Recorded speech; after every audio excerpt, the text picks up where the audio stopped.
Yo, this is Rick Mahorn, the bad boy, giving a shout out to my man Drew, Detroit Drew. Make sure you tune in on his YouTube channel, Detroit Drew, bad boy. Yo, what's good, peeps? And we got a lot to talk about because we don't really know what the future is going to hold here for the Detroit Pistons. I don't know how active we're going to be in the trade deadline. I know Jerami Grant's our big trading piece, and if anyone gets moved, it's going to start with him. And I don't think anyone will be surprised if he gets traded, but usually when a team does that, they trade away a big player like that, there will be more moves to follow. And I would say Kelly Olynyk would be in there, but he hasn't played a whole lot this year. And I think that we should hang on to him going into the offseason, and you can trade him then and there in the offseason if he has a great second half of the season. You don't have to rush it and trade everybody right now. Sometimes you got to play guys and hang on to them a little bit longer to boost their value. But people like Trey Lyles, who last night had a double-double, and he actually played pretty well last night. If he kept playing like that, I wouldn't be calling him Trey Piles. So just take that into consideration. Corey Joseph, he could be something to match salaries and hopefully dump him. But Killian Hayes is a questionable one all of a sudden. He hasn't played 82 games yet, but he really hasn't shown us anything yet. You know, Cade has shown glimpses of what he can be, and last night he did struggle. I was surprised when I looked at his stats that he had 10 points in the third quarter. I was like, I don't think he had that many. He struggled last night, but the Pistons still got the dub, and that's the sign of a great player, that when your off nights there, that you can still make your teammates better and put them in good positions to win. And that's certainly what Cade did. Down the stretch, he threw a oop to Diallo. Diallo just couldn't put it in. But the very next possession, what does Cade do? They do the exact same play. Diallo cuts, he finds him, and Diallo finishes with the two-hand jam. So that's what Cade's bringing to the table. He's an unselfish player. He doesn't need to have 20 points to make his teammates better. Cade's an all-around player, and last night he did it with defense, and he did it with passing and playmaking, helping his guys get in the right position. But Killian hasn't really shown us a whole lot of that. He's averaging like 5 points per game this year. His three looks better. His defense is good, but he's not really a part of the offense. And I don't know if that's why I put that poll on the page yesterday, because I want to know where you guys are at with this. Because it's not like we have a plethora of talent. We got some nice pieces like Cade and Saddiq Bey are really our two main young pieces that I consider those two the only ones who are untouchable, in my opinion. Everyone else could be moved. But Killian needs to figure it out. And I don't know if it's because we're not running an offense he's familiar with. I'm not really sure what our offensive game plan is anyway. It's kind of just like, hey, who's ever open, take a shot. You know? I think before we make a decision on Killian, wait till the year. Don't trade him at the deadline. But if he continues to struggle like this, bring him off the bench. Let him be in charge of that second unit. Let him have guys like Josh Jackson out there who want to run the floor with him. That way he can get into some transition and do some things. Playing with Cade where they have to share the workload and offensive possessions, it's not really working out, you know? Like neither one of those guys look really comfortable. And Cade's shot's not falling, so I want to see him initiate the offense. The only problem with Cade so far is his turnover. He turns the ball over a lot.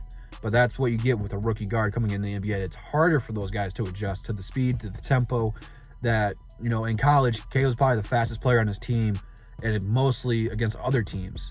Now he's playing against other guys who are just as fast, if not faster than him. So it's a learning curve. He's got to adjust. I'm patient with Killian. I am, but he's not showing us anything. Like, Saddiq Bey just went off like the last 4 games in a row. He showed us something. Cade has done so. He showed us something. Killian hasn't had that stretch yet. And I'm not rushing him. I'm all about being patient. But you can't wait too long, because you're going to have at least another top 4 pick in this year's draft. Hopefully we can get number 1 again. That'd be dope. But you don't want to be the T-Wolves where you keep acquiring first overall pick over first overall pick, because those guys are great, but the rest of your teammates aren't. So this is going to be Cade's team. He's better than Killian. Pressure's on Killian. I talked about this all season where the pressure is on Killian now that Cade's here. If he doesn't perform well, Troy Weaver might look to move him. Like, hey, I didn't know we were going to get Cade next year, so I wish you the best of luck. Have fun here. It's unfortunate because I like Kill, and I think Killian's got great potential and can turn it around. But the Pistons have to look and see if he can really fit with this team and gel. Because he doesn't have that star potential we're seeing yet. You know, and, you know, like last year we could have drafted Cole Anthony. He had a bad game last night. But overall, he's one of my favorite players from last year's draft. You could have Halliburton. I'm still not a big Halliburton guy, but I can't lie. I'm not going to come out here and tell you Killian's better than Halliburton because he's not. He's not. Maybe I missed on that one. I still don't think Halliburton's going to be anything crazy special. Although the Kings are already looking to trade him or De'Aaron Fox, if not both. So it might be time. It might be time to move on from Killian. I don't know yet. I want to know what you guys think about that. But I think a big problem with him and Killian, Cade and Killian not working together is we just don't incorporate the pick and roll. We don't have a big man that can operate in the pick and roll. Stewart, he does an okay job, but he's undersized. And he doesn't have the offensive arsenal yet. He's still working on it. Right now, he's just a hustle guy. Even when Kelly Olynyk comes back, he's not really a good pick and roll guy. He's more of a pick and pop guy. We'll have to wait and see. But I really don't want to move on to him, you know, any of the young guards, until we can get a center and establish an offensive game plan. Because, you know, who knows? If we got a pick and roll big man, that might be what Killian needs. He's not going to be a 20-point per game scorer. He's a facilitator and a defender. That's what he does. You know, and everyone was saying the same thing about Lonzo Ball when he came out. This guy's a bust. I can't believe they compared him to Magic, which LeVar shouldn't have. Okay?